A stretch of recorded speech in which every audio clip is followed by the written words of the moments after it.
Let me ask you a question to get started. Are you perfectly happy with the quality of your podcast? Are you so happy with it that there's nothing that you would ever want to improve?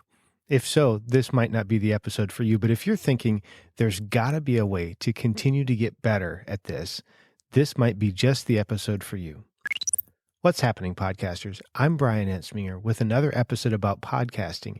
I'm here to help you launch, improve, and sustain your show. And over the last few episodes, I've been sharing the framework that I use to edit podcasts, my own show, the Engaging Missions show, as well as shows for clients. And it's a very simple framework to help you get stuff done. It's the ACME-M method. If you're interested in that, toptieraudio.com/13 for the overview, and then several episodes where we went deeper into covering that.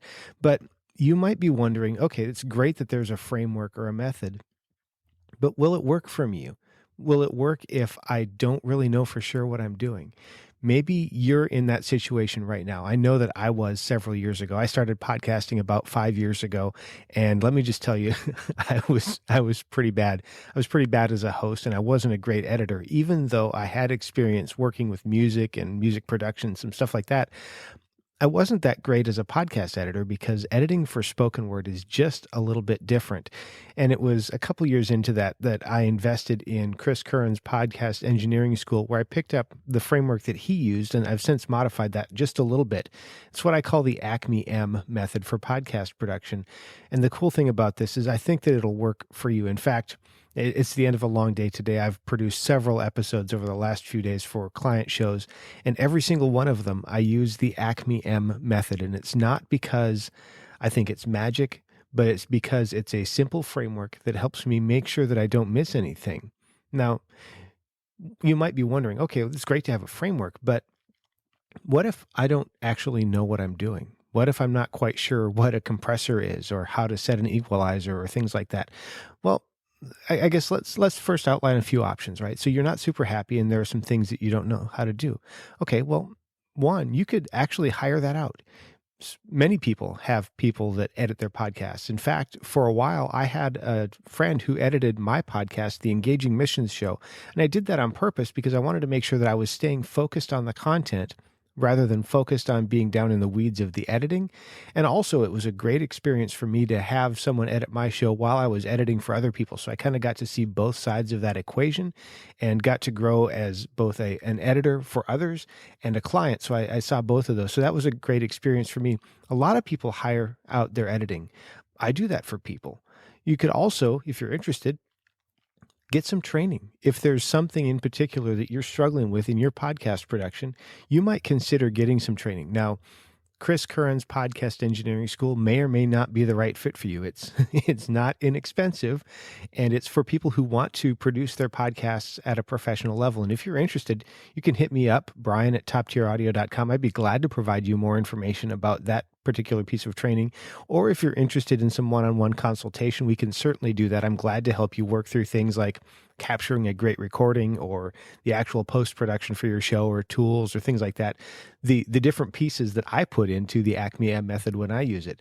Or the third, and let's just call it what it is. If you want to get better, one way to do it is to identify a framework and then to use that framework to help you figure out what things you'd like to improve and then focus on those one thing at a time.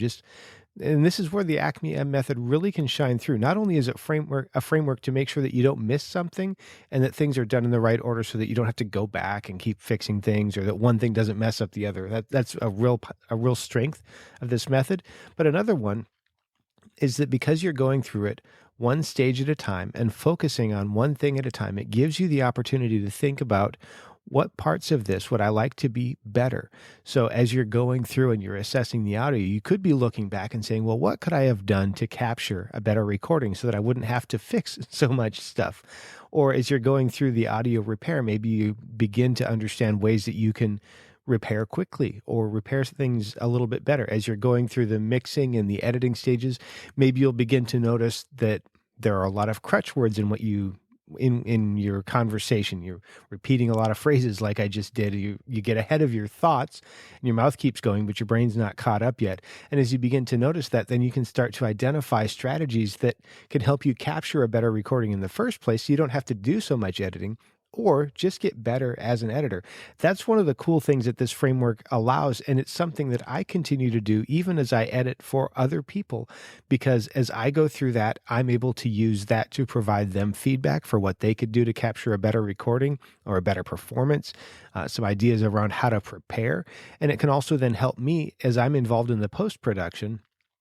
Even if I'm not recommending tools for them, I can then go, okay, well, what did I do last time and how can I make it better this time? That's because I'm using the framework to make sure that I don't miss anything. And as I'm going through, I'm noticing the things that need to be improved, and then I can just focus on those. So you don't have to be perfect when you start out. In fact, most podcasters, probably all podcasters, are not perfect when they start out. Even people that have decades in radio and huge teams behind them, sure, they turn out great quality, but they're also focused on always getting better. And the way they do that is having frameworks and systems and processes, the not so sexy kinds of things that go into a podcast production that help you make a great show every time and to continually get better. So if you're wondering, can the ACME-M method help you even if you're not quite sure what you're doing as an editor? The short answer is yes, if you use it to do the best you can and to identify places where you can get better.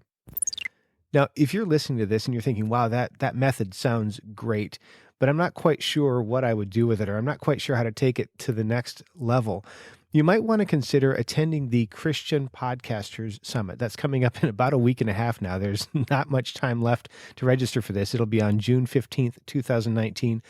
I'm going to be speaking. I'll be spending about 30 or 45 minutes talking about audio production, some of the common things that I see that could be addressed for a lot of podcasters. And I'm going to go through the ACME-M method as I'm sharing that. So I'll be going through the different stages and the things that I've noticed. And then I'll also be suggesting some tools. But I'm not the only person talking. There's also going to be somebody talking about building an email list. We're going to talk about Twitter following and media kits and booking great guests. There's going to be a lot of stuff focused on helping you improve your show. Yeah, the assumption is you've probably already launched or you wouldn't be interested in a summit like that. But even if you haven't, you can certainly go there and learn.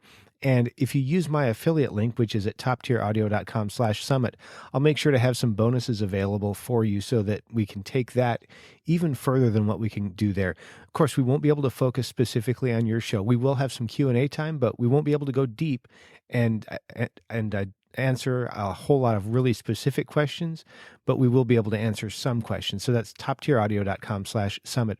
If you really want some one-on-one attention, if you want me to help you with your recording or your production processes, I'd be glad to do that. That would be at toptieraudio.com. Just set up some time for a consultation. We can talk about what I might be able to do. I've been able to do this with a number of people. A lot of times what we find is it isn't so much the tool suggestions. For example, it might not be that I suggest a Hindenburg or a particular piece of software. A lot of times it's really about the recording and the preparation process. And then after that, so much of the other stuff is easier. But if you're interested in that, toptieraudio.com. And if you like this, I'd encourage you to take a minute to share it with somebody else who you think might benefit from this, probably another podcaster, maybe a podcaster who's been complaining about how hard it is to edit their show and how they're never happy enough with it. Because if they follow this framework, they can get better too. Now go out there and make a great podcast.